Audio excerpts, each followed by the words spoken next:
The left and the Democrats are really nervous about election integrity laws that are now passing in a whole bunch of important states. Florida passed one. Texas is on the verge of passing a big one. The Democrats staged kind of a walkout in Texas to delay the Texas integrity law, but it's going to become law. And already the left is screaming about it. So here's Beto O'Rourke kind of skateboarding into the limelight and telling us why Texas voter integrity reminds him of Jim Crow. Listen. It's worth remembering that our democracy is the exception and not the rule in world history, and the exception on the planet today. And as hard fought as this democracy was won, we could so easily lose it with provisions like this one. But I also want to call attention to some of these seemingly innocuous provisions, like closing polling places in Texas or quote unquote standardizing elections. You know, the poll tax 100 years ago was somewhat innocuous sounding. The literacy test, the counting the number of jelly beans in a jar. But in every instance, they were used to try to stop Black Texans and African Americans throughout the former Confederacy from being able to use their rights to vote.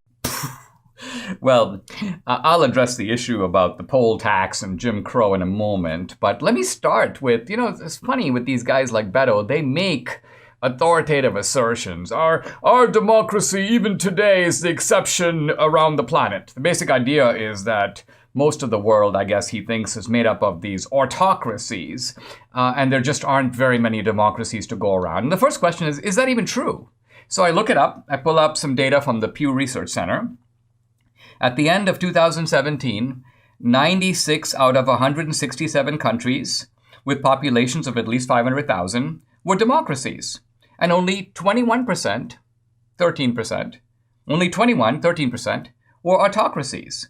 There's a bunch of countries that are seen as having elements of both democracy and autocracy. But my point is, there's a clear majority of regimes in the world that are democratic. That's the case of our world today. In fact, scholars have talked about waves of democratization, and there was a third wave of democratization late in the 20th century. It really began in the 1970s with democratization occurring in places like Greece and Portugal and Spain, and by the way, also Chile, where the Pinochet dictatorship gave way to democratization in Chile.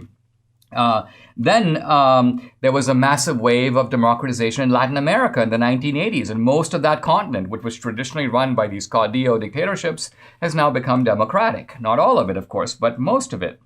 And then with the collapse of the Soviet Union, there was a massive spread of democracy throughout Eastern Europe in the 1990s. Bottom line, this is what has produced a tilt in the world toward democracy. Beto evidently knows none of this. He can just confidently assert something that turns out to be blatantly untrue. Now, let's look at the Jim Crow restrictions. By the way, restrictions all promoted by the Democratic Party. This is the one fact you never hear when they're warning about, we're really worried about, going back to the bad old days of the past. The first thing to say to them is those bad things that you're referring to were done by your party. Why don't you start by mentioning that?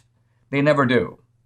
But those Jim Crow restrictions, poll taxes, literacy tests, counting the jelly beans in a jar, as if that's what Texas is making people do now.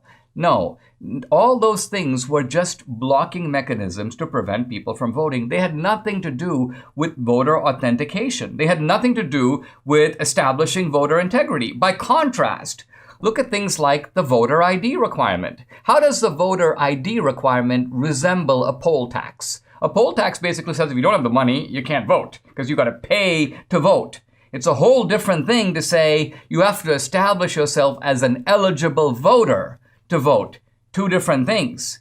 Or consider, for example, the idea of taking a literacy test implies you have to have a certain level of education to vote. That's a whole different thing from saying things like you can't just you can't just blow out a whole bunch of millions of mail-in ballots and just collect what comes back in the mail and assume that those are all legitimate votes. No, these are not the same things at all. So what the left is doing here is taking the crimes of the Democratic Party and somehow magically foisting them onto the Republican Party and implying that we, the Republicans, are the same crooks that they were in the past, and that we're imposing voter integrity requirements for the same nefarious reasons that they impose not voter integrity, but voter blocking requirements. There's really no equation between the evils they did and the good things that we are trying to do now. Now, here's another Texas Democrat. This is Mark Allison, VC, talking about the kind of election fraud that I think he wants to prevent. He goes, otherwise, we're going to become Venezuela. Listen. And that's not something that happens in our country. That's something that you think about happening, in Zimbabwe or Venezuela or some other country that's not industrialized and has issues dealing around freedom and democracy.